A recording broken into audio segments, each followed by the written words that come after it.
Thank you, Mr. Chairman. Today's hearing marks the continuation of the committee's close look at the rising problem of federal improper payments. As we watch the national debt continue to climb and proper payments grow with it, as Chairman Meadows pointed out, since 2003, we've sent out $1 trillion in improper payments. I'd only add to that that's $1 trillion plus interest. We've been operating in deficit all those years, so every dollar that we sent out improperly was a borrowed dollar. Every year, the federal government loses billions of taxpayer dollars because of improper payments, dollars that were intended to fund programs that serve the people but are improperly paid out or managed. As in my questions, I'll address this a little bit more. The General Accountability Office has been unable to render an opinion on the federal government's consolidated financial statement since 1997. Due in part to the federal government's inability to adequately account for and reconcile its financial activities. GAO has also stated with respect to improper payments that absent changes, the federal government continues to face an unsustainable long-term fiscal path. This is the reason we're here today. We want to try to figure out a way to solve this. As Chairman Meadows cited, the federal government reported $141 billion in improper payments last year, fiscal year 2017. A $4 billion increase from just 2 years ago.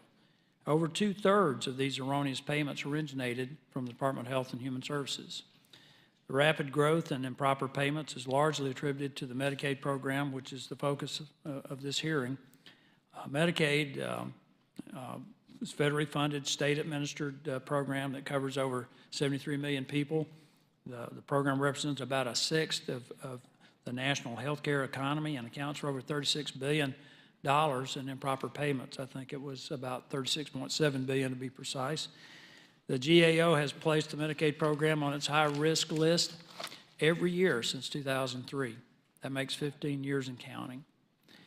State partners are on the front lines of defense against these erroneous payments. However, the Centers for Medicare and Medicaid Services plays a critical role in monitoring and supporting state efforts to reduce and recover improper payments.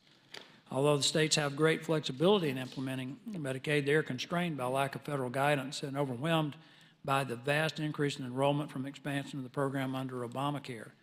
Diligent bipartisan oversight is imperative in order to curb Medicaid's current trajectory as the fastest growing source of improper payments. Today, we will hear from our witnesses about current efforts to strengthen federal and state partnerships in the Medicaid program and make an attempt to ensure program integrity. To achieve the necessary reform of Medicaid, only a whole-of-government oversight approach will safeguard the faith and credit of American taxpayers.